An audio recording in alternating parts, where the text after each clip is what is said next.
오늘 말씀의 주제 좀 무섭습니다. 하나님은 내 편이 아니다 라고 하는 주제입니다. 하나님은 내 편이 아니다. 말씀 본문 찾겠습니다. 여호수아 5장 13절에서 15절까지의 말씀입니다. 찾으신 줄로 알고 함께 읽도록 하겠습니다. 시작. 여호수아가 여리고에 가까이 이르렀을 때에 눈을 들어본즉 한 사람이 칼을 빼어 손에 들고 마주 서 있는지라. 여호수아가 나아가서 그에게 묻되 너는 우리를 위하느냐 우리의 적들을 위하느냐 하니 그가 이르되 아니라 나는 여호와의 군대 장관으로 지금 왔느니라 하는지라. 여호수아가 얼굴을 땅에 대고 엎드려 절하고 그에게 이르되 내 주여 종에게 무슨 말씀을 하려 하시나이까. 내 발에서 신을 벗으라. 내가 선 곳은 거룩하니라 하니 여호수아가 그대로 행하니라. 아멘. 아멘. 여러분 그냥 보시면 제목이 굉장히 자극적이실 것 같아요. 굉장히 당황스러우신 거죠. 선뜻 동의가 안 되시는 분들도 있고 그런 게 어딨어. 그러면 내가 왜 믿어? 그럼 내가 신앙생활을 왜 해? 이런 생각이 찾아들어오실 수도 있을 것 같아요.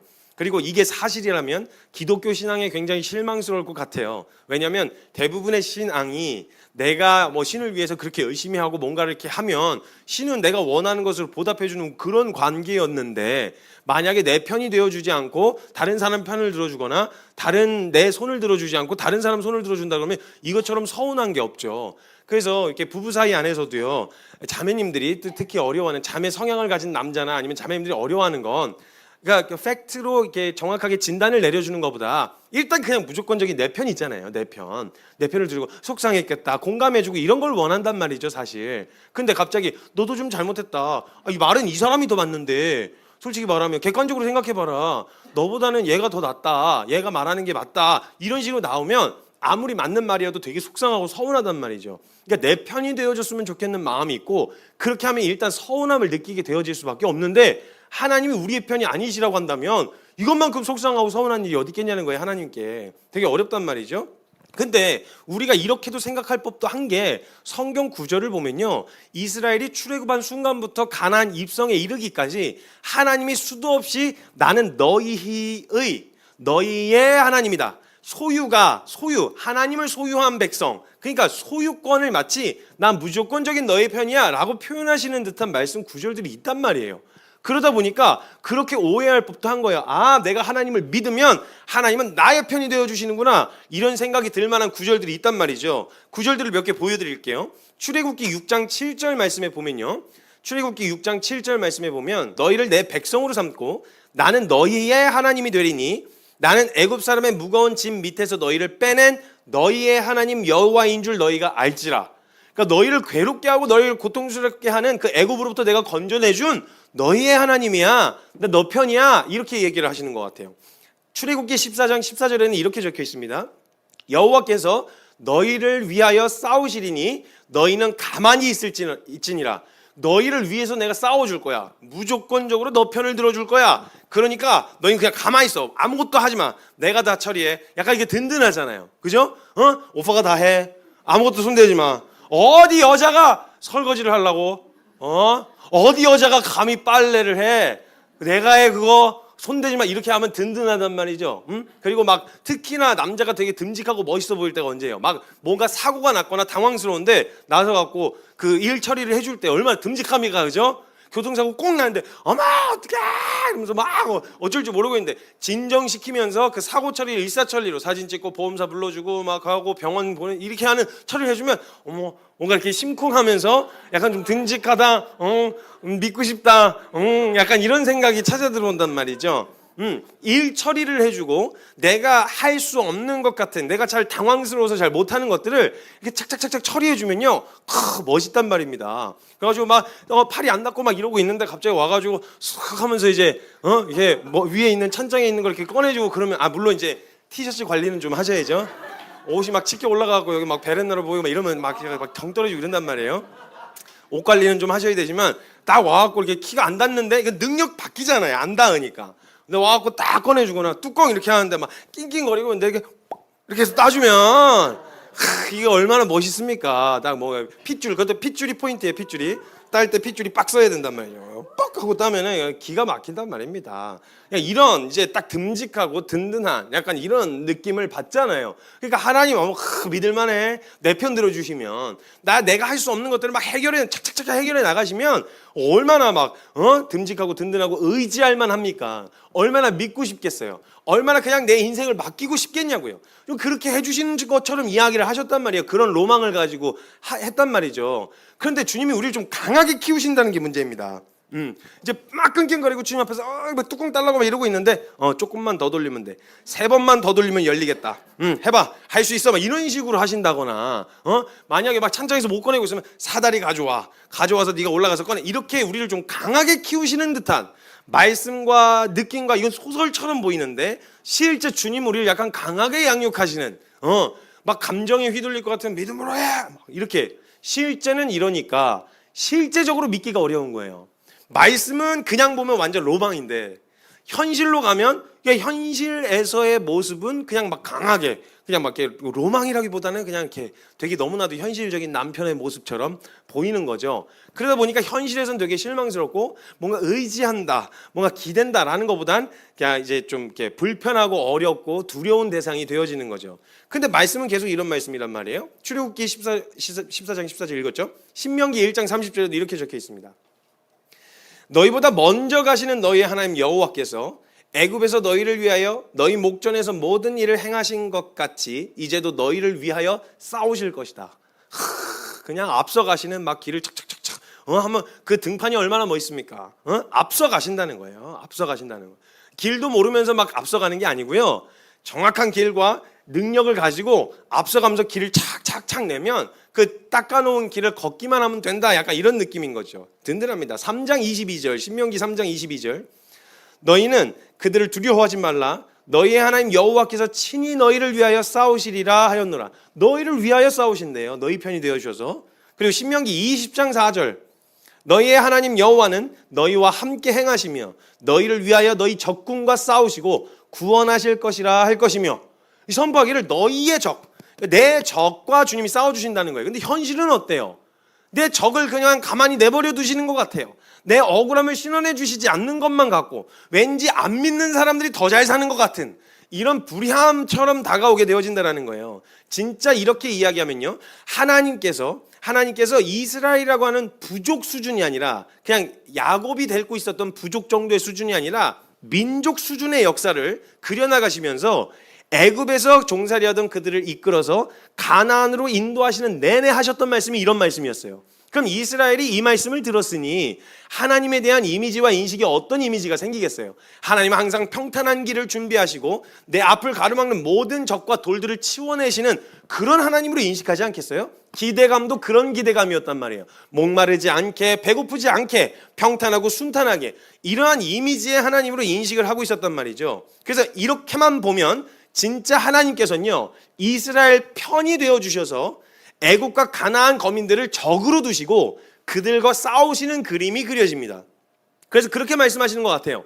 그래서 이 말씀을 근거로 믿음 생활을 하고 있는 지금도 유대인들은요 이런 메시아를 기다리고 있어요. 딱 이런 이미지의 메시아. 그러니까 예수님을 절대 인정할 수 없었던 이유가 뭐였냐면 이런 이미지하고는 너무 다른 거예요. 아니 뭔가 우리 편이 되어져서 강하고 듬직하고 든든한 그런 전지전능한 대상이 내 편이 확 돼가지고 내가 싫어하고 내가 진짜 짜증나고 나를 괴롭히는 그 대상과 대신 싸워주는 이런 이미지의 메시아가 이런 이미지의 약속이었어요. 사실 그냥 봐도. 근데 실제로 온 메시아는 그런 이미지가 아니고 뭐야 저게 막 비비해갖고 내가 도와줘야 돼. 내가 키워야 돼. 내가 뭔가 이렇게 기대거나 의지할 수 있는 게 아니라 막 챙겨줘야 될 것 같은. 그래서 뭐라고 약속의 말씀이 예수님에 대한 약속의 말씀이 뭐였냐면 보기에 흠모할 만한 게 아무것도 없다.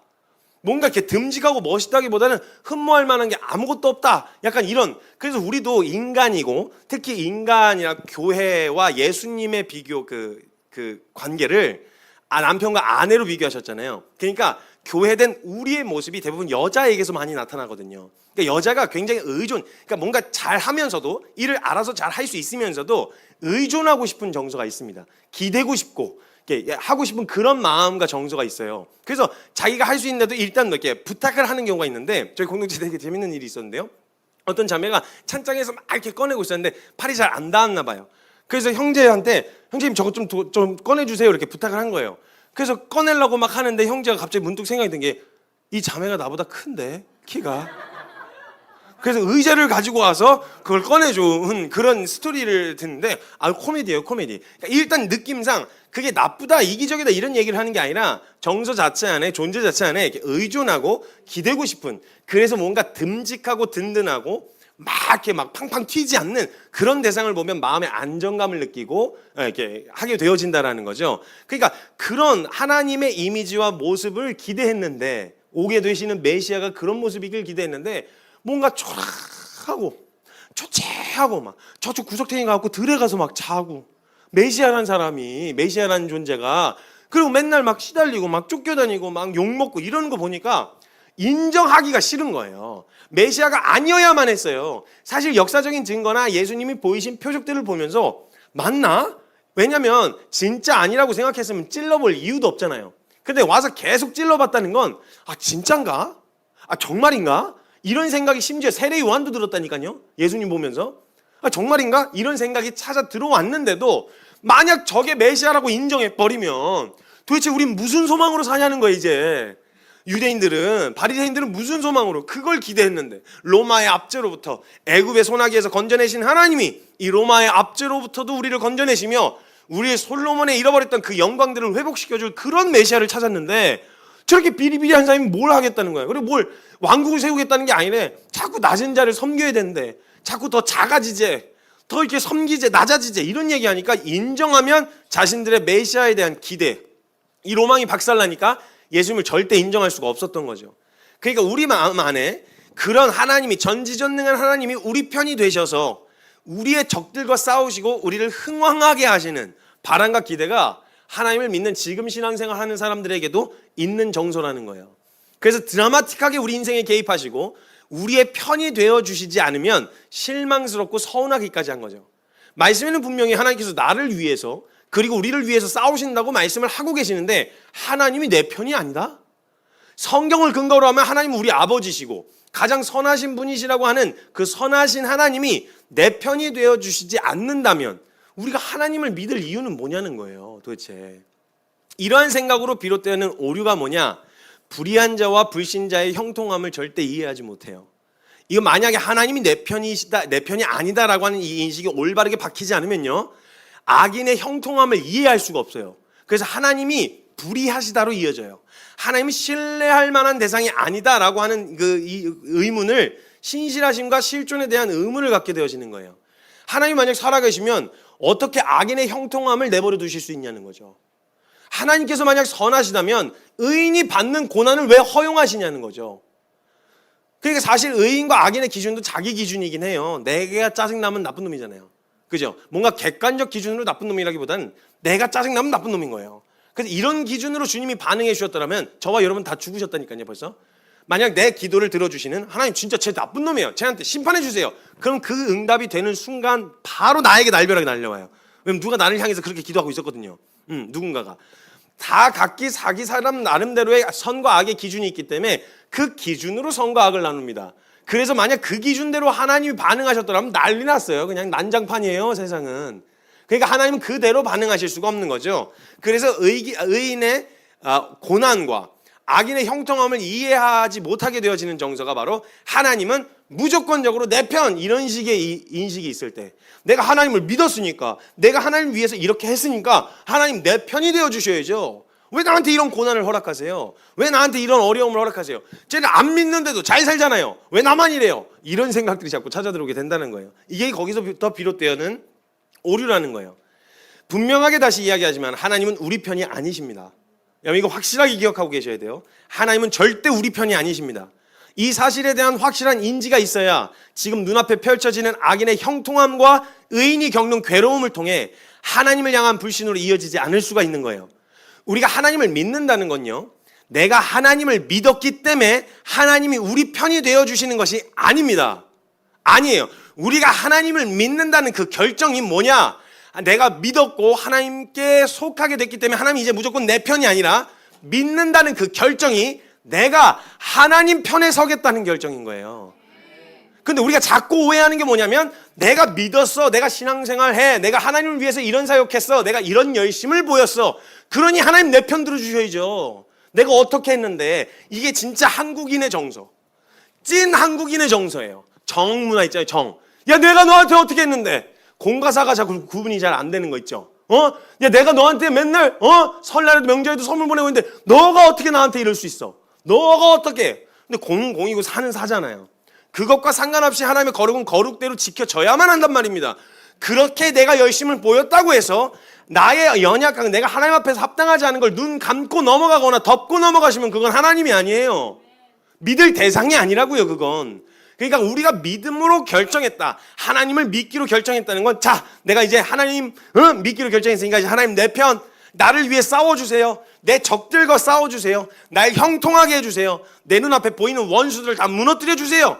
이렇게 내 편이 되어주시는 게 아니라 곧 믿겠다는 결정 자체가 제가 저의 내가 원하는 그림이 아니더라도 전 무조건적으로 하나님 편에 있겠습니다, 하나님 편에 서겠습니다 라고 하는 결정이 하나님 믿는 거예요.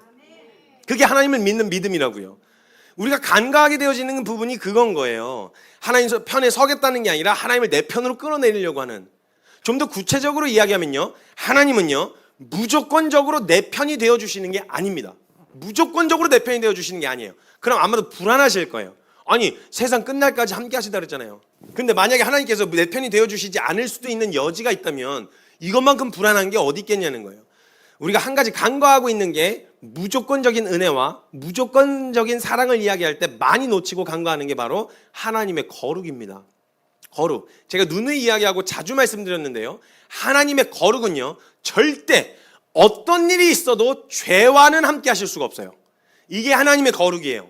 그래서 거룩하신 하나님은 절대 죄와는 동행, 동역, 동거, 동석, 이거 자체가 불가능하신 게 바로 하나님의 거룩입니다. 사랑한다는 이유로, 그게 사랑도 아닐 뿐더러 그런 이유로 무조건적인 용납과 은혜를 명목으로 우리의 잘못된 방향을 허용하지 않으신다고요. 하나님 만약 방향을 안 바꿔주시면, 방향 안 바꾸면 그래 너니까 어쩔 수 없다, 내가 너 편 들어줄게, 괜찮아, 이렇게 하실 분이 아니라고요. 절대 움직이지 않으세요. 그 방향을 수정하지 않는 이상 하면 절대 움직이실 수가 없어요. 왜냐하면 그게 안 바뀌었는데 편을 들어줬다, 죽으라는 거예요. 그냥 나중에 이 짧은 인생 지나고 영원한 삶 가운데서 네가 어떻게 될지 난 상관없다, 네 할 대로 해라, 네 갈 대로 가라, 그냥 네 하고 싶은 대로 해라, 이거거든요. 하나님이 만약 거기에 응답해 주셨다, 거기에 반응하셨다, 그러면 우리의 인생이, 영원한 인생이 어떻게 될지 아시는 주님이 거기서는 미안하다, 근데 거긴 같이 가줄 수가 없어, 돌아서야 돼, 난 거긴 같이 안 돼, 거긴 갈 수 없어, 난 들어줄 수 없어, 이걸 고수하셔야 되는 이유는 그거 잘못된 방향 수정 안 하고 거기 계속 서 있으면 저와 여러분의 영원한 인생이 결정난다니까요. 거기서, 그 자리에서 하나님은 움직이실 수가 없는 거예요. 그러니까 그때 그 순간에 보통 하나님이 내 편이 아니시라는 걸 경험해요. 뭐야, 내 편으로 준다며, 왜 나한테 반응 안 해줘, 이거 해결해 줘야죠, 이 문제, 이 상황 이거 해결해 주셔야죠, 이런 생각이 찾아 들어올 때가 그 타이밍이에요. 그럼 그때 우리가 만약 이 원리를 제대로 알았다면 점검해야 될 건, 내가 지금 하나님의 편에서 멀어져 있지는 않은지 이걸 돌아볼 일이지, 왜 하나님은 나의 기도를 들어주시지 않아? 왜 하나님은 의인의 그 고난을 허용하셔? 그러니까 벌써 그렇게 얘기하는 것 자체가 내가 의인이라는 얘기잖아요. 무슨 근거로 도대체 나를 의인이라고 하시는 거예요 도대체? 나는 왜 악인이라고 생각 안 하시고 왜 자꾸 나를 의인이라고 생각하시는 거예요? 그러니까 고난이 되게 당혹스럽잖아요. 마땅히 받을 죄값을 치른다는 느낌보다는 과하다, 나 그래도 이렇게 열심히 했는데, 이런 생각을 자꾸 하게 되어진다고요. 그래서 제가 면담을 하고 상담을 할 때도 항상 혼을 내면 제일 억울해하는 게 뭐냐면, 전 분명 얘기를 해줘요. 잘못한 걸 가지고 이야기하는 거야. 네가 열심히 안 했다는 게 아니라 이 부분이 수정되어야 너의 열심히 빛을 발할 수 있기 때문에 이 잘못한 영역이 수정되어야 되는 걸 얘기하는 거야. 앞에 너의 열심히 잘못됐거나 틀렸다는 말이 아니야. 너가 게을렀단 말도 아니고. 근데 그 열심히 진짜 빛을 발하려면 이게 수정돼야 돼 라고 이야기를 하는데도 항상 그게 딱 들을 때 억울한 건 뭐냐면, 그래도 내가 넘어졌지만 이거 진짜 열심히 했는데, 내가 이거 진짜 잘했는데. 보통 나를 합리화시키는 영역이 나의 장점 가지고 나의 약점을 합리화해요. 약점은 약점대로 보완이 될 일이잖아요. 장점 갖고 가릴 일이 아니라고요. 장점은 냅둬도 장점이에요. 알아서 잘하니까 장점이죠. 그죠? 그건 그거대로 박수 받고 그거대로 칭찬 받으면 돼요. 격려를 아끼진 않아요. 칭찬을 아끼지도 않고요. 근데 그 수정해야 되는 영역이 딱 지적이 들어갔을 때 저도 그래요. 강점으로 자꾸 약점을 가리려고 하는 거예요. 이런 부분이 수정돼야 빛을 발할 수 있는데, 근데 하나님 앞에서 자꾸 그러는 거예요. 그래도 하나님, 내가 열심히 했잖아요. 아니야, 열심히 한 거 인정. 너가 노력하고 애쓴 거 인정. 너 이거 안 바꾸면, 요 방향 안 틀면 너에게 아무런 유익이 안 돼. 그게 하나님은 움직여 주실 수가 없는 거죠. 그때 내 편이 아닌 것 같다는 생각이 들어요. 하나님 어떻게 이러실 수 있어요? 이런 식의 반응이 나타나게 되어진다는 거예요. 하나님은 절대 무조건적인 용납과 은혜를 명목으로 우리의 방향을 허용하지 않으세요. 즉 죄마저 수용하실 수는 없다 이 말입니다. 나는 내가 이만큼은 했으니 이 정도는 괜찮지 않을까 싶지만 하나님은 하나님 동행 동석 자체가 불가능하시기 때문에, 죄와는. 그래서 하나님은 약간의 남아있는 여지마저도 하나님은 같이 가실 수가 없는 거예요. 그래서 제일 먼저 우리와 함께 하시기 위해서 제일 먼저 하셨던 게 죄에 대한 심판이었어요. 이걸 하지 않고 동행하시면 하나님은 거룩을 포기하셔야만 하는 거니까 절대 같이 하실 수가 없었단 말이에요. 그래서 죄인인 채로 우리의 편을 들어주시진 않는다. 그래서 하나님은 나의 편이 아니다, 이렇게 이해하실 수 있는 거예요. 그것을 포기하는 건 하나님의 거룩을 포기하는 것과 같기 때문에, 하나님께서는 거룩을 포기하신다는 건 하나님의 하나님 되심을 포기한다는 말과 같은 거예요. 그렇기 때문에 하나님은 절대 거룩을 포기하실 수가 없습니다. 그렇기 때문에 우리는 하나님께서 무조건적으로 우리 편이 되어주신다라고 생각하기 전에 우리의 상태를 인지해야 되는 거예요. 우리의 죄의 문제가 해결되지 않고 죄를 떠나는 믿음의 명확한 결론이 없으면서 하나님께서 그런 상태인 나와 함께 하시고 나의 편이 되어주시면 그거야말로 정말 불의한 하나님 아니에요? 죄의 문제가 해결되지 않고 존재의 문제가 명확하게 결론이 안 났는데 나와 함께 해주시면, 그때 내 편을 들어주시면 그거야말로 정말 불의한 거죠. 나야 주관적으로 내 입장이야, 하나님 내 편 들어주신가 그렇다지만 상대방 입장이 됐다고 생각을 해보세요. 아니, 낙하산으로 들어와서 낙하산으로 들어온 나야 은혜지만 그걸 보는 사람들은 어떻게 불의한 거 아니냐 이렇게 볼 거 아니냐는 거예요. 하나님 절대 공평하고 공의롭기를 원하신다면 우리의 이것을 용납하지 않으시는 것이야말로 진짜 하나님의 공의이고 공평인 거예요. 모든 이에게 똑같은 기준을 적용하시는 거예요. 그냥 정 때문에 그냥 덮고 넘어가는 이런 거 없어요. 그게 진짜 공의인 거예요. 우리는 편협한 공의를 이야기하고 있어요. 편협한 사랑을 이야기하고 있다고요. 그러니까 내가 바라는 사랑은 전부 다 내가 그래도 좀 실수하고 연약해도 넘어가 주기를 바라는 사랑을 기대하면서, 넘어진 사람을 향해서는 왜 그냥 넘어가냐고, 공의롭게 판결해야 되는 거 아니냐고 정의를 부르시는 이 편협하고 이 난잡한 죄인들의 정서대로 하나님이 기도 다 들어주셨으면 무슨 일이 일어났겠냐고요. 사회 정의요? 사회 정의를 부르시면서 자기의 연약함과 자기의 부족함에 대해서는 그 내로남불이 왜 나왔겠어요, 그 말이. 만약 그거 다 들어주시면 하나님 그걸 다 들어주시는 하나님이야말로 진짜 불의하신 하나님인 거예요.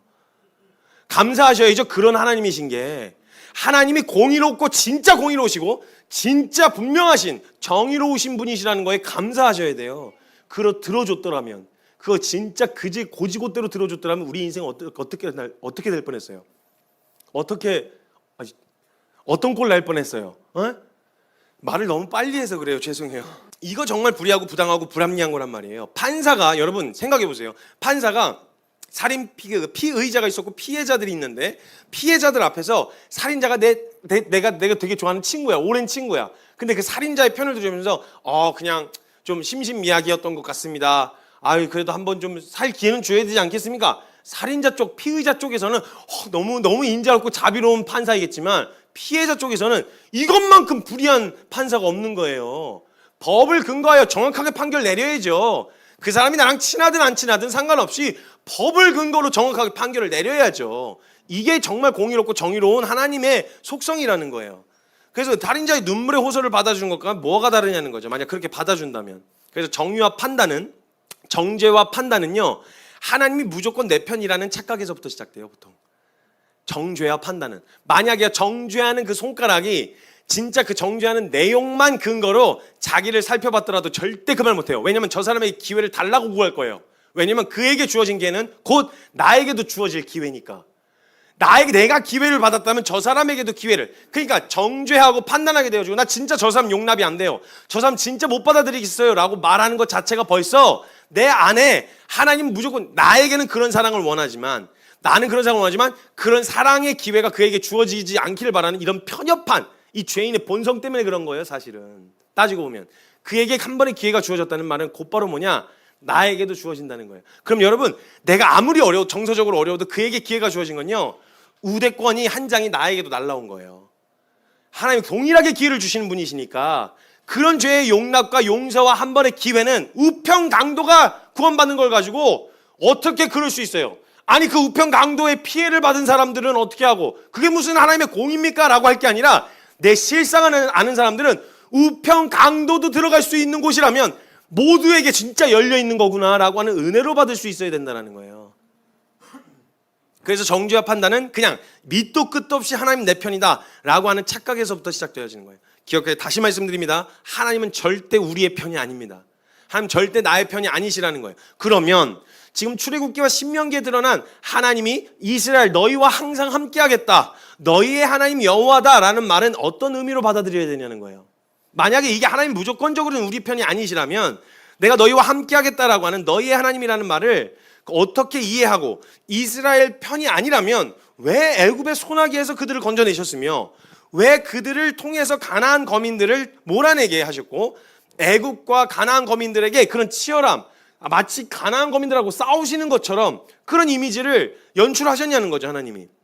하나님께서는 이스라엘의 편을 들어주신 게 아니라 우리가 하나님의 편에 서면 하나님은 어떻게 우리를 책임지시며 보호하시고 모든 것을 합력하여 선을 이루시는 분이신지를 이스라엘을 통하여서 가나안 거민들과 애국과 모든 민족에게 보여주고 싶으셨던 거예요.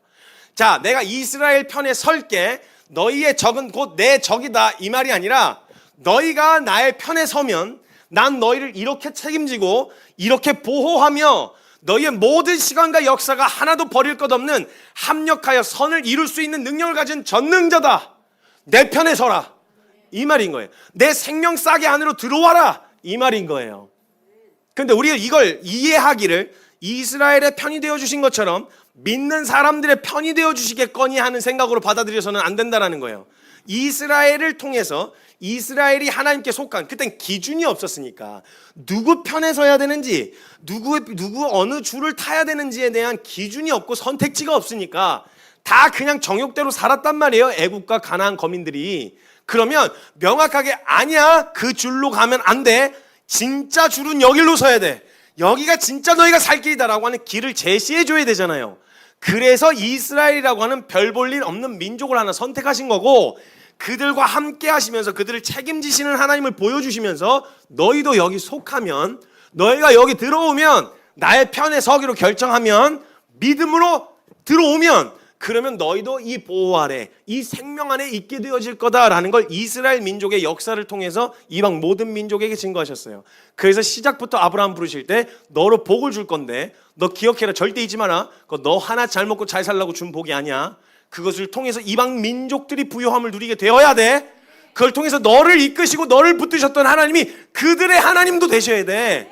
그러니까 너 이 사명 절대 잊어서는 안 돼. 너가 특별해서도 네가 잘나서도 아니야, 너가 대단하거나 뛰어나서가 아니라고. 너희를 부르신 하나님, 너희가 그 속하게 되어졌을 때 누구 하나는 불강력적으로 그분 하나님께 소나기에 들어가 있어야죠.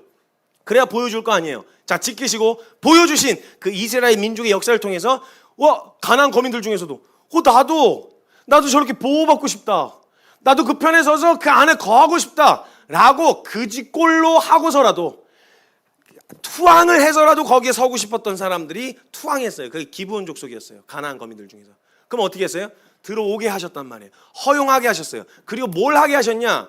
그때 할례를 행하고 이스라엘 종처럼 들어오게 하신 건 그렇게 돌아오겠다는 사람을 이스라엘화 시키신 게 아니었어요. 이스라엘 족속으로 이렇게 귀속시키신 게 아니라 하나님 편에 서기로 결정한 사람들이 이스라엘 민족의 역사를 통해서, 보세요, 이스라엘 선택하시고 그들의 역사를 통해서 뭘 제시하셨냐? 하나님이 얼마나 크신지 거룩하신지를 율례와 규례, 그러니까 그걸 제시하셨으니 그 앞에서 우리는 어떤 태도로 살아야 하는지를 이스라엘이 지키면서 살고 있었잖아요. 그러니까 이스라엘 족속으로 속하게 만드신 거예요. 이스라엘을 비대하게 만들어 주시려는 게 아니라 이스라엘에게 하나님 앞에 나아갈 때는 어떻게 나아가야 되는지, 하나님 앞에 설 때는 어떤 태도로 서야 되는지를 얘네들한테 가르쳐 줬어. 얘네 문화 따라가면 돼, 알겠지? 그러니까 이스라엘을 강대하게 만들어 주시려는 게 아니라 이스라엘 문화 안에 있는 하나님을 섬기는 방법, 하나님을 경외하는 원리, 이걸 그대로 따라해라. 그래서 할례를 행하게 하셨고 그 문화에, 그 율법과 규례를 지킬 수 있는 문화로 들어오게 하신 거지, 이스라엘 크게 만들어 주시려고 하셨던 게 아니다. 이거 잊으시면 안 된다는 거예요. 그러니까 자꾸 그렇게 되어지니까 이스라엘이 특별해 보이고, 그렇게 되니까 이스라엘이 되고 싶잖아요. 내 편이 되어주신 하나님 쥐고 내가 부강해지고 내가 비대해지고 내가 부유하게 되어지는, 이걸 자꾸 꿈꾸게 되어진다는 거예요. 어떤 분이신지를 통해서, 이스라엘을 통해서 그들에게 하나님이 어떤 분이신지를 보여주고 싶으셨던 거예요. 만약 하나님의 실존을 모른다면 우리가 누구 편에 서야 되는지 옵션 자체가 없으니까 그냥 정욕대로 살 거 아니에요. 근데 하나님의 실존과 능력을 이스라엘을 통해 보여주시면서 어떤 편에 설래? 이런 생명이 준비되어 있어. 이런 하나님의 전능하심과 보호 아래 있을 수가 있어. 자, 어떻게 살 거야? 정욕대로 살 거야? 이렇게 살 거야? 그리고 이스라엘이 가나안 거민 모란으로 들어갈 때는 그 선택지 앞에서 자기 정욕대로, 그걸 알면서도 자기 정욕대로 살기로 결정한 사람들이었어요. 거기 남아있는 사람들은. 그 중에서도 그 하나님 앞에 그 보호하심 아래 들어가고 싶었던 사람은 예수님의 족보에 들어갔다고요. 라합이. 여리고에 있었던 라합이 예수님 족보에 들어갑니다. 예수님 족보에. 그리고 거기 있었던 사람들은 자기의 정욕대로 살기로, 그 옵션이 분명히 주어졌고 선택지가 있었는데, 그래도 내 정욕대로 살겠습니다. 무섭고 분명 그게 있다는 거 알겠지만 나 이거 못 내려놓겠습니다. 다양한 이유일 거예요. 포기 못하겠습니다. 나 그렇게 살고 싶지 않습니다. 라고 말은 하지만 사실은 결국은 자기 원하는 대로 하고 싶었던, 그 결정대로 거기 남아있었던 사람들이 그것에 의하여 심판을 받게 되어진 거지, 그 자체를 뭐 이스라엘만 편을 들어주셔서 이스라엘 적을 곧 나의 적 이래갖고 그냥 쓸어버리신 게 아니었다는 거예요. 그러니까 그 군대로 들어가면요, 그러니까 줄 누구한테 설 건지를 결정하셔야 된다는 거예요. 믿음으로 산다는 말은 어느 편에 설 건가를 결정하시는 거예요. 군대 가면요, 신병에 딱 들어가면, 제가 있을 때만 해도 요즘에 없어졌는지 모르겠는데 이미지 게임이라는 걸 시켰어요. 이미지 게임이라는 걸. 딱 그거 얼마나, 정말 들어가자마자 이미지 게임을 시키는데 레이저 포인트를 하나를 줘요. 잘 때 취침해서 누워 있으면. 그러면 야, 제일 못생겨서 연애 한 번도 못 해봤을 것 같은 사람 하나 둘 셋 했는데 안 찍잖아요. 그럼 제 선임이 맞아요. 누가 하나를 찝어야 되는 거예요. 누가 하나를. 그 하는데, 그러니까 누구 편에 설 건지. 근데 자꾸 이야기하는 게 최고 선임, 좋은 건 최고 선임한테 자꾸 이렇게 하려고 하잖아요. 그래서 야 원빈 닮은 사람 하나 둘 셋 하면 말년 병장 이렇게 찍고 무조건 좋은 거.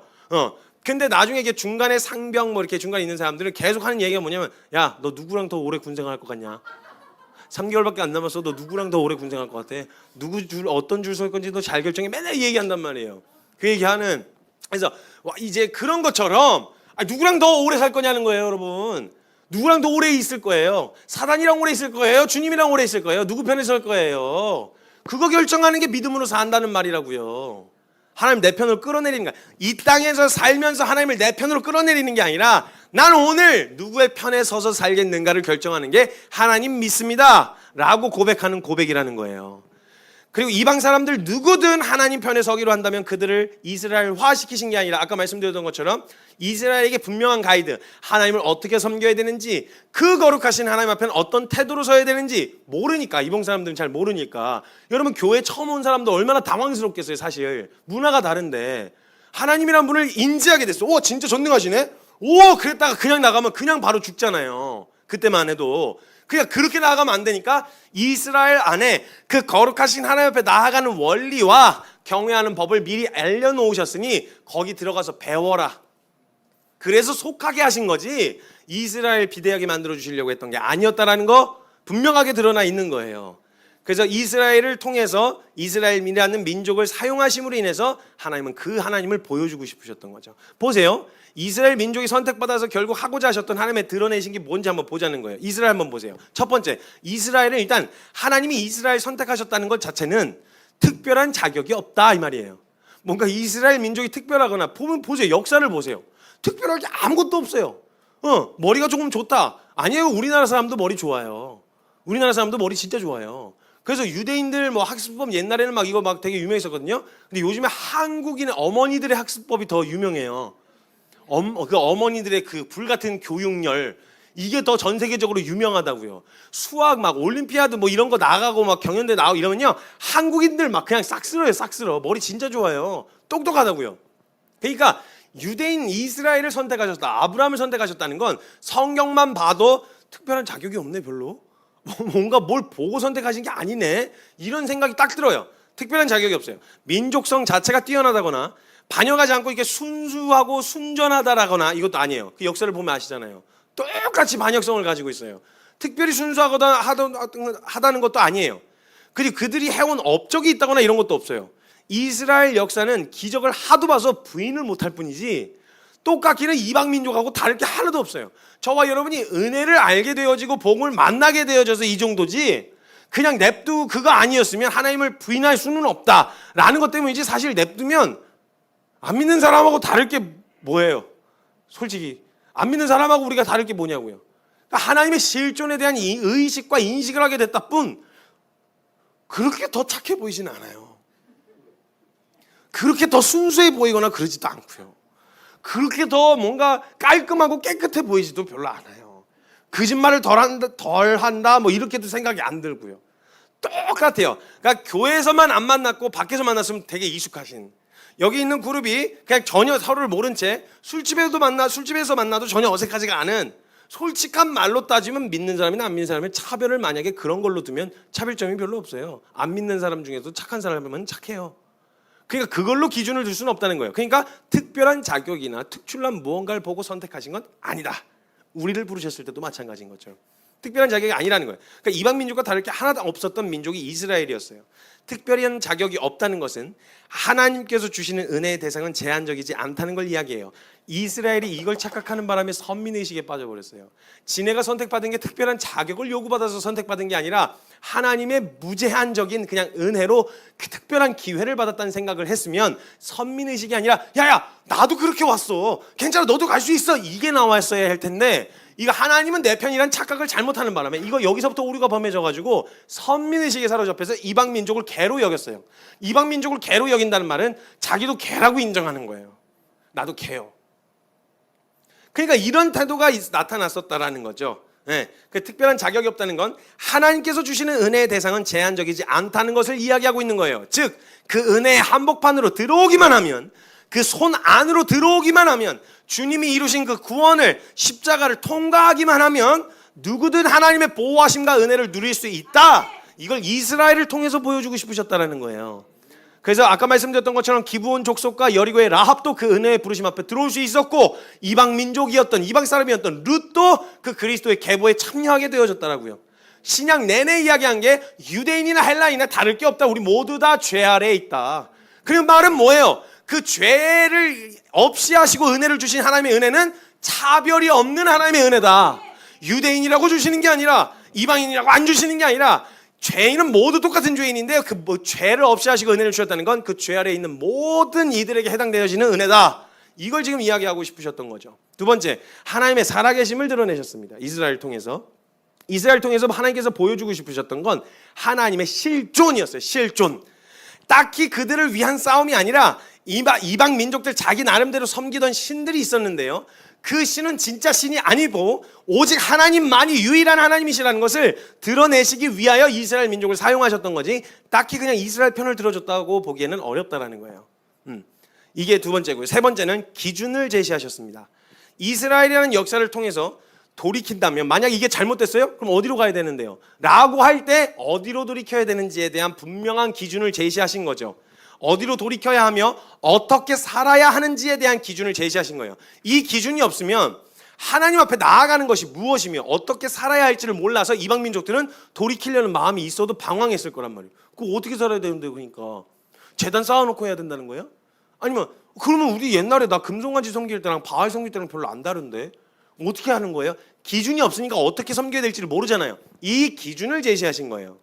그러니까 이스라엘 편에 서셨다가 아니라 이스라엘이라는 역사를 들어 사용하시면서 모든 이에게 구원의 길을 제시하신 거죠.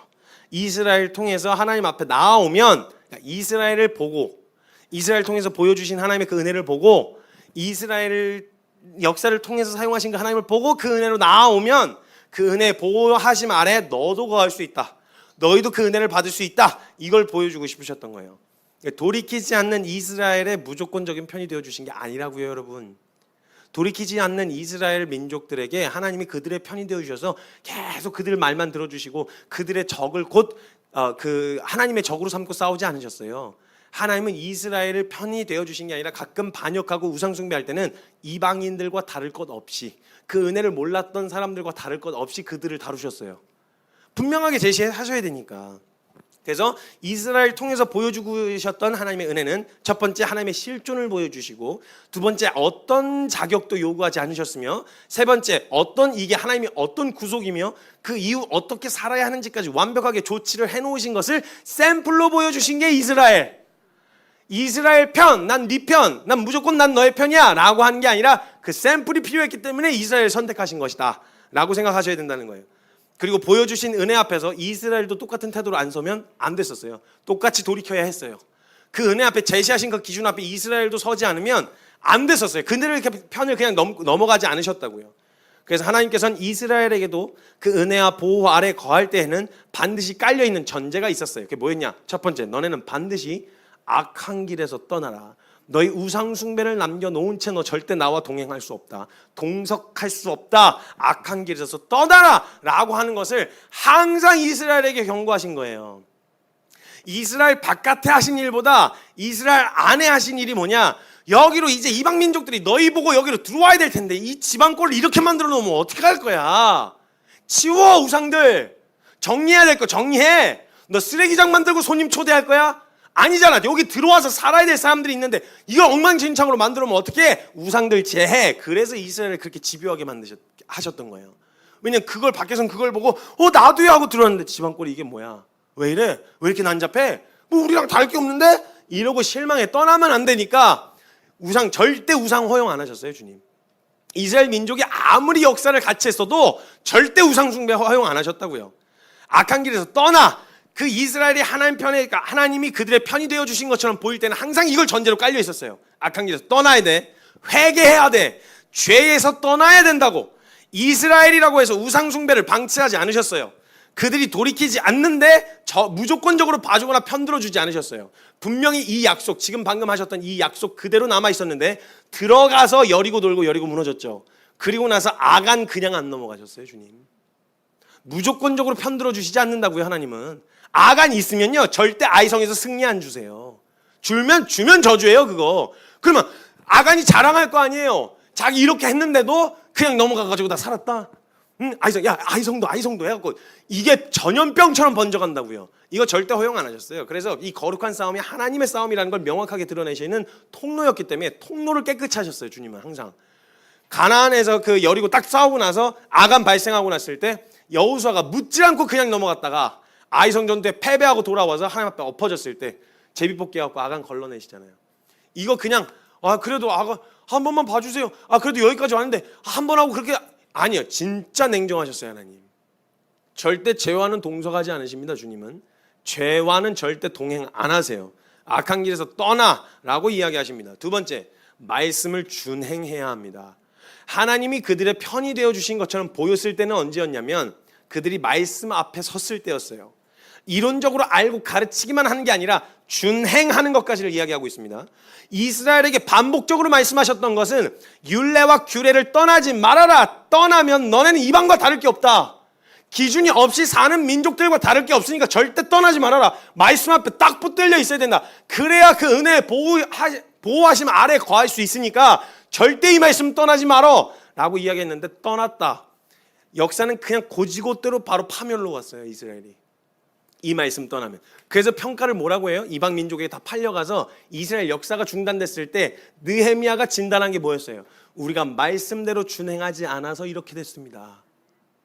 절대 말씀 앞에 서지 않는데, 준행하지 않는데 편들어 주시거나 보호해 주시지 않습니다, 여러분. 이거 냉정하셔야 돼요. 왜냐하면 이거 냉정하게 말씀드려야 돼요. 왜냐하면 그 보호하심 아래가 세이프 존이 준비되어 있는데 거기 들어가지 않고 나 왜 비 맞아요? 우산 펼쳐놨어. 들어와. 했는데 거기 안 들어가면서 옷이 왜 젖어요? 나 왜 비 맞는 거예요? 이렇게 이야기하면 어이없는 거죠. 진짜 어이없는 거죠. 말씀을 준행하라고 말씀하셨어요. 말씀 앞에 서는 거예요. 율례와 규례를 떠나지 말 것에 대해서 계속 강조하셨어요. 말씀 앞에 항상 서 있으라고. 이스라엘을 포함해서 어떤 인가도 스스로를 거룩하게 할 수 있는 사람이 없죠. 나 이스라엘 포함이에요, 이건. 스스로를 거룩하게 할 수 있는 사람은 없어요. 근데 로마서 4장 2절에 그래서 얘기하는 거예요. 로마서 4장 2절에 만일 아브라함이 행위로서 의롭다 하심을 얻었으면 자랑할 것이 있겠지만 하나님 앞에서는 없다. 하나님 앞에서는 내놓을 수 있는 게 없다. 왜? 내가 노력해서 거룩해질 수 있는 게 아니니까. 그럼 도대체 하나님 앞에 서야 되고 하나님과 동행하려면 우리도 거룩해야 되잖아요. 그럼 무엇으로 우리를 거룩해 할 수 있겠냐는 거예요. 그 거룩해 하게 하는 것, 하나님과 함께 하게 할 수 있는 그 거룩이 어디서부터 나오냐? 시편 119편 9절. 청년이 무엇으로 그의 행실을 깨끗하게 하리까? 오직 주의 말씀만 지킬 따름이니이다. 다른 거 없어요. 하나님의 말씀과 기도로 거룩해지는 거예요. 그러니까 그 거룩해 하시는 말씀이 우리 심령 가운데 있어야 죄를 드러내서 죄에서 떠날 거 아니에요. 그 말씀 우리가 준행해야 될 삶의 방향성과 방향이 결정될 거 아니에요. 이 말씀 떠나면 너네 끝나는 거야. 이방 민족과 다를 게 없다고 너네. 항상 주야로 이 말씀 앞에 서 있어라.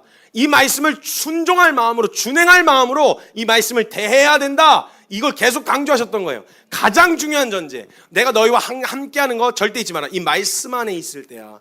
이 말씀을 준행하려 할 때야. 그래야 너가 그 보호하심 아래 있을 수 있어. 만약 이거 떠나잖아? 일단 떠나자마자 제일 먼저 나타나는 게 양심이 무뎌집니다, 여러분. 아세요? 말씀 앞에 계속 서면 설수록 제일 먼저 개발되는 게 여러분의 양심이에요. 이 양심이 율법이 돼서 이방 민족들에게는 율법이 없어도 그들에게 율법이 되었었단 말이에요. 그래서 말씀 앞에 진짜 날카로운 기준 앞에 서게 되어지면 제일 먼저 개발되는 게 양심이에요. 이거 이래도 되나? 이거 해도 돼요?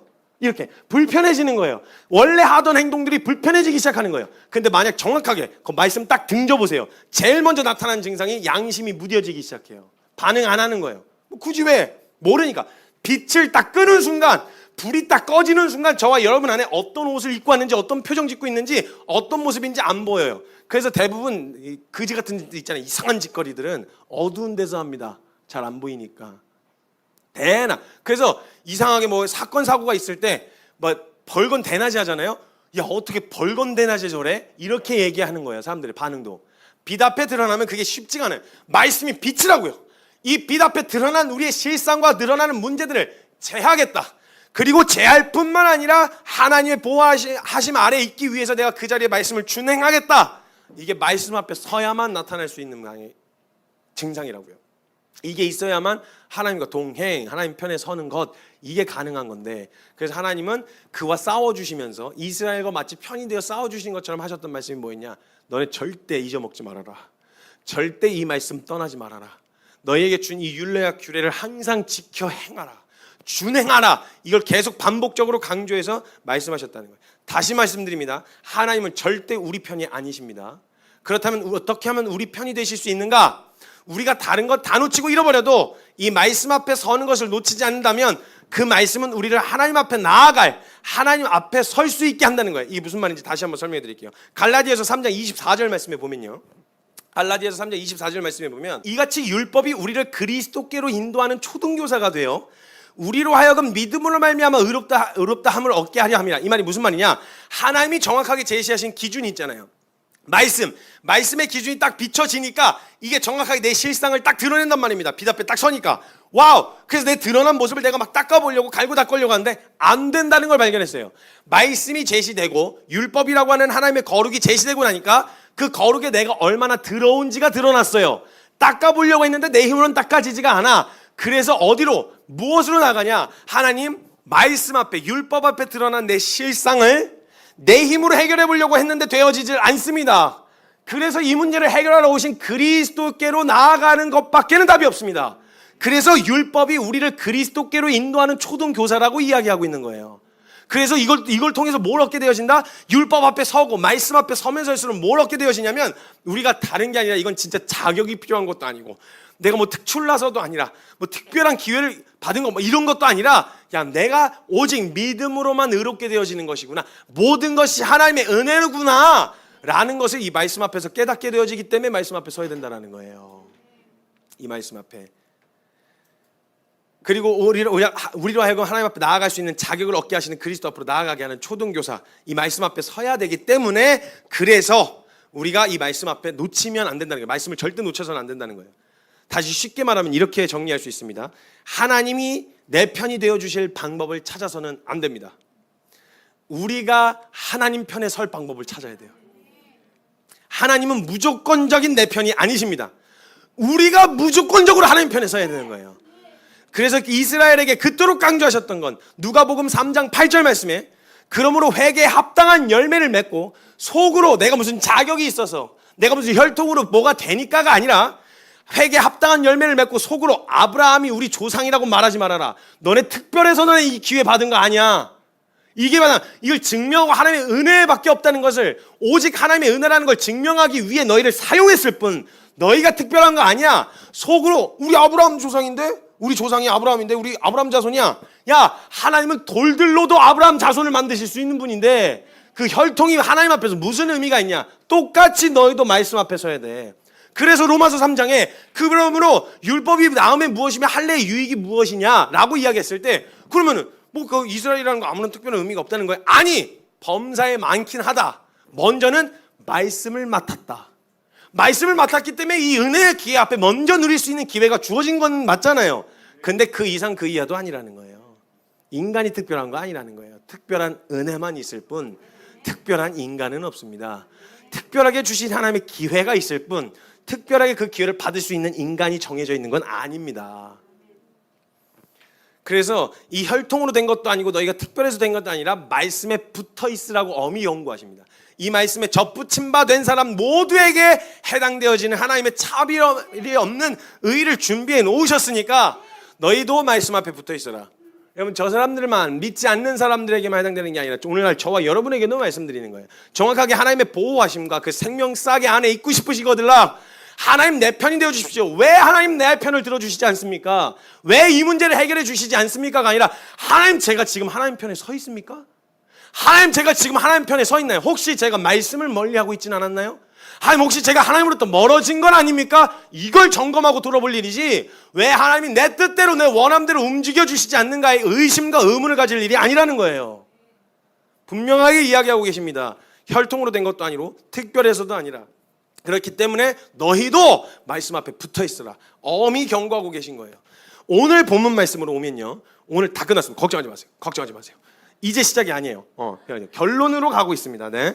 오늘의 본문 말씀을 보면 가나안 입성을 앞두고 요단강을 하나님의 말씀과 약속의 상징인 언약궤를 메고 넘실거리는 요단강이 갈라져서 걷는 직후의 상황입니다. 그리고 그곳에 있던 여리고 사람들은 그 장면을 본 거예요. 왔다. 큰일 났다. 야, 이거 어떡하냐? 야, 이거 어떡하냐? 이러면서 분명하게 두 눈으로 하나님의 살아계심을 목격했단 말이에요. 여호수아서 5장 1절에 보면요.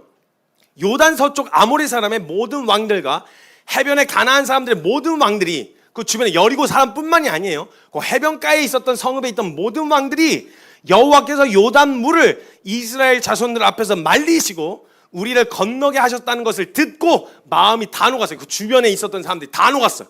그리고 이스라엘 자손 때문에 정신을 이러고 잃어버린 거예요. 이스라엘 와서 이러고 잃어버린 거예요. 지금 정신을 잃었더라라고 이야기하고 있어요. 자, 간담이 서늘해지고 정신을 잃어버릴 정도로 두려워했어요. 근데 기가 막히게 말씀 앞에 나오진 않는 거예요.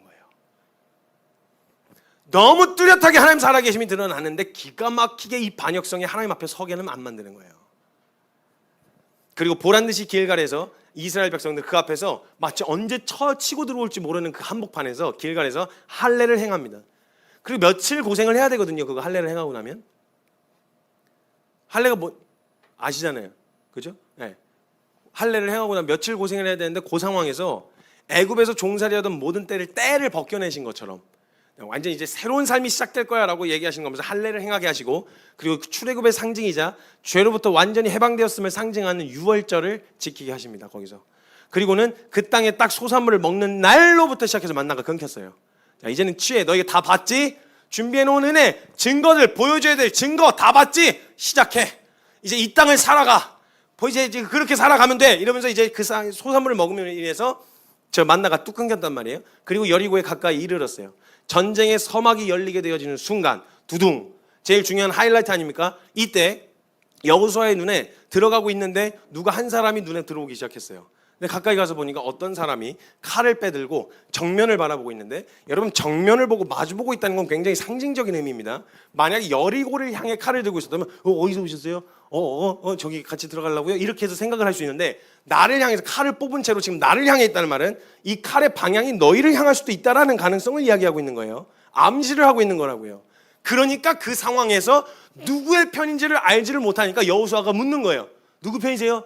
아군이세요? 저쪽 편이세요? 저쪽 장군인지 도대체 누군지 알 길이 없는 거예요, 이 여호수아가. 그래서 지금 그 상황 가운데서 여호수아가 5장 13절 오늘 읽었던 본문 말씀에서 이야기하는 거예요. 여리고에 가까이 이르렀을 때 눈을 들어 본즉 한 사람이 칼을 빼어 손을 들고 마주 서 있는지라. 마주 서 있었어요. 그때 여호수아가 나아가서 그에게 묻되 너는 우리를 위하느냐 우리의 적들을 위하느냐. 제가 봤을 때 너는 우리 편이냐 아니면 적 편이냐 이게 아니라 되게 무서웠을 것 같아요. 계속 무서워하고 있었으니까. 누구세요? 어디서 오셨어요? 우리 편이에요? 이래가지고 이제 무서워가지고 묻는 거죠. 물었을 때 한마디로 너 누구 편이야? 내 편이야? 여리고 편이야? 이걸 물었단 말이에요. 근데 이때 천사가 이때 그 사람이 뭐라고 대답하냐면 나는 너희의 편이다 라고 대답하지 않아요. 난 너희의 편이야. 나는 여리고 편이야. 이렇게 편을 이야기하지 않아요. 여호수아의 질문이 잘못됐다고 이야기를 하고 있어요. 아니야. 잘못 물었어 여호수아. 너 잘못 물었다. 너 우리 편이냐 아니면 저 편이냐 라고 물었을 때 너 질문 자체가 잘못되었다. 여호수아에게 거꾸로 다시 질문을 하는 것처럼 14절에 이야기합니다. 그가 이르되 아니라. 누구 편이야? 이쪽 편도 아니고 저쪽 편도 아니고 아니다. 이게 아니라 그냥 아니다. 너 그냥 질문 자체가 잘못됐다라고 이야기하는 거예요. 아니라 나는 여호와의 군대 장관으로 지금 왔느니라. 그때 여호수아가 얼굴을 땅에 대고 엎드려 절하고 그에게 이르되 내 주여 종에게 무슨 말씀을 하시려나이까 라고 엎어져요. 아니다. 난 누구의 편도 아니다. 나는 하나님의 군대 장관이다 이라고 이야기해요. 그때 여호수아가 땅에 엎어지면서 얘기하죠. 무슨 말씀을 하려 하시나이까. 하나님의 말씀이 무엇입니까? 하나님 내 편입니까? 적 편입니까가 아니라 하나님의 말씀이 무엇입니까? 라고 물어요. 15절에 여호와의 군대 대장이 여호수아에게 이르되 내 발에서 신을 벗으라. 너가 선고는 거룩하니라 하니 여호수아가 그대로 행하니라. 신을 벗으라라고 하는 말의 상징적인 의미는 권리 포기입니다. 주도권과 권리를 포기한다는 상징적인 의미예요. 그때 신을 벗으라라는 건 천사가 여호수아에게 다시 묻는 거예요. 너 누구 편이야? 너 하나님 편에 서 있는 거 맞아? 내 하나님이 우리 편입니까? 라고 묻는 질문에 천사가 다시 묻는 거예요. 너는 하나님 편에 서 있냐? 분명하게 하나님 편에 서 있어. 그 말씀 앞에 서 있고 그 말씀 하시며 그대로 준행하는 하나님 편에 서 있는지를 지금 천사가 다시 묻는 거예요.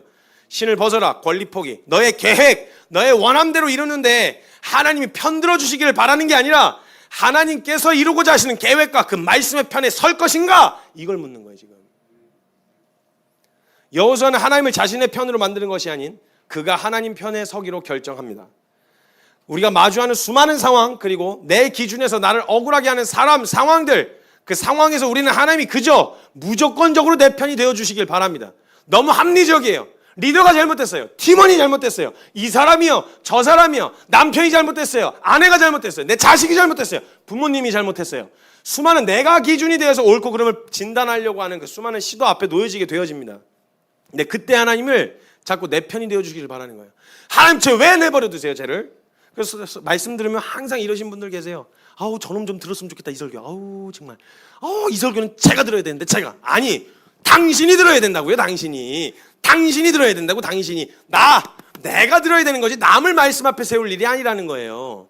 그러니까 내 편이 되어주시길 기대하고 바라는 거예요. 하나님 무조건적으로 우리의 편이 되어주실 수 없어요. 그러면 죽어요 우리가. 그건 절대 사랑이 아닙니다. 그럴 수도 없고 그래서도 안 돼요. 그때 우리가 하나님 편에 서기로 결정해야 되는 거예요. 하나님의 뜻이 이루어지도록 하나님 편에 서기로 결정하는 것. 다시 말씀드리지만 하나님을 믿는다는 건 내가 하나님을 믿었으니 믿은 우리의 편이 되어달라고 구하는 게 아니라 하나님을 믿는다는 말이 내가 하나님 편에 서겠습니다 라는 것과 같다라는 겁니다. 결정하는 거예요. 우리는 오늘 하나님 편에 설 것인지를 결정하셔야 됩니다. 우리가 처한 상황과 환경 앞에서 내가 원하는 방법으로 하나님이 내 편이 되어주시길 기도하지 말고 하나님 이 모든 상황을 통해서 우리가 하나님 편에 설 수 있게 해달라고. 하나님 제가 하나님 편에 서려면 오늘 어떤 태도로 서야 하는지를 주님 앞에 묻고 구하실 수 있어야 된다는 거예요. 그때야 비로소 하나님이 그 모든 하나님의 전지함과 전능함을 들어 사용하셔서 그 손길과 그 보호와 그 은혜 안에 우리를 안에 있게 하실 거예요. 기억하세요. 하나님 절대 믿음을 부끄러움 당하게 내버려 두지 않으시겠다고 하셨습니다. 우리의 믿음의 결정이 하나님 편에 서기로 결정하는 게 믿음이라면 하나님은 그 편의 선자들을 절대 부끄러움 당하게 내버려 두지 않으십니다. 이것을 결정했던 여호수아는요 유언처럼 이스라엘에게 이렇게 이야기하고 생을 마감합니다. 여호수아 24장 15절 말씀. 만일 여호와를 섬기는 것이 너에게 좋지 않게 보이거든 너희의 조상들이 강서 저쪽에서 섬기던 신들이든지 오늘 또는 너희가 지금 거주하는 땅에 있는 아무리 족속의 신들이든지 너희가 섬길 자를 오늘 택하라. 나와 내 집은 주님 편에 서겠다.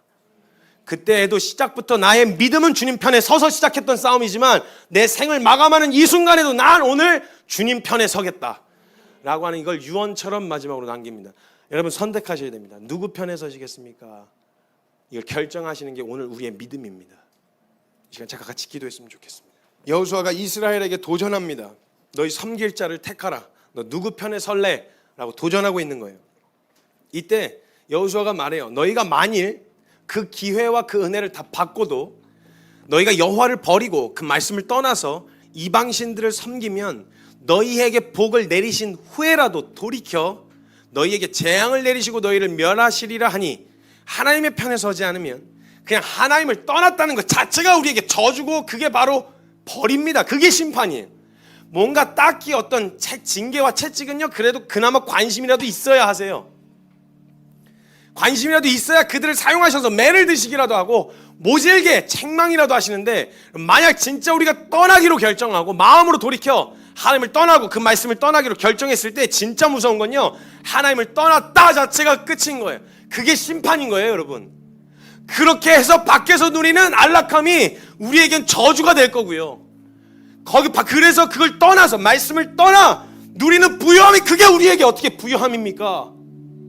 저주지. 그거야말로 심판 아니겠어요? 잘 먹고 잘 살게 된 말씀 떠나서 하나님 반역해서 내가 섬기고 내가 이루고 싶은 거 이루어가면서 살았지만 하나님을 떠난 삶이었다면 그거 심판받은 거죠. 그게 저주잖아요. 그게 우리에게 저주인 겁니다 여러분.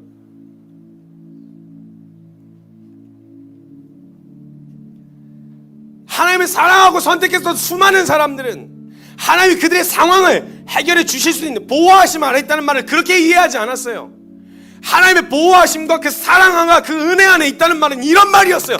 믿음으로 주님 편에 서겠다고 결정했었던 사람들에게 하나님 너와 함께 하셔, 널 보호하셔, 널 책임지셔, 이 말의 의미를 그들은 어떻게 이해했냐면 하나님 이 모든 상황 가운데서 높음이나 기쁨이나 그 어떤 상황 가운데서도 나를 끝까지 포기하지 않으시는, 나를 절대 놓지 않으시는, 내게서 시선을 떼지 않으시는, 나와 세상 끝날까지 함께 하시는, 주님과 동행하는 것, 주님과 함께 있는 것, 주님과 같이 사는 것, 이것 자체가 그들의 하나님으로부터 받은 보호하심이었다는 거예요. 상황으로부터 건져내고 문제 해결해 주는 게 아니라 어떤 상황 가운데서도 그 하나님의 선한 손길을 거두어가시지 않는, 절대 저와 여러분을 포기하시지 않는,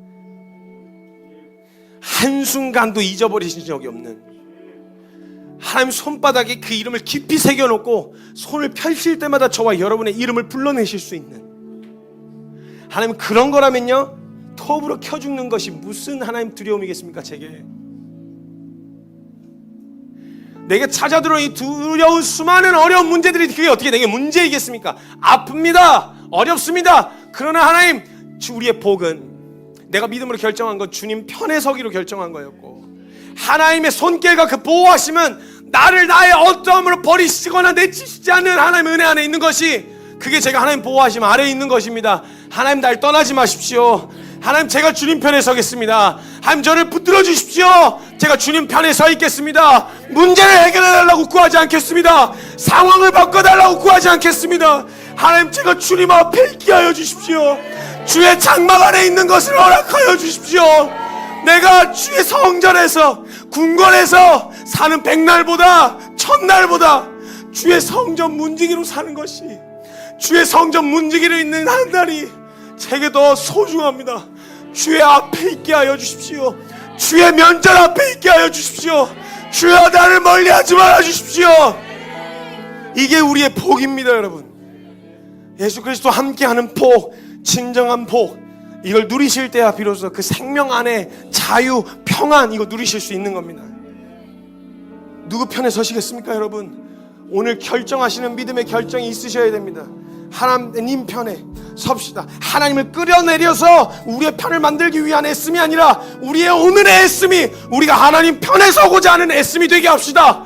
기도를 하되 하나님 내 기도 내 원함 들어주세요 라는 기도가 아니라 주여 나로 하여금 주의 앞에 서게 하옵소서. 이 기도가 되어야 하면 내가 오늘 최선을 다하고 노력을 하는 게, 내가 이렇게 해서 하나님이 주실 은혜를 끌어내리려는 게 아니라 하나님 제가 어떻게든 기어가서라도 주님 앞에 서겠습니다.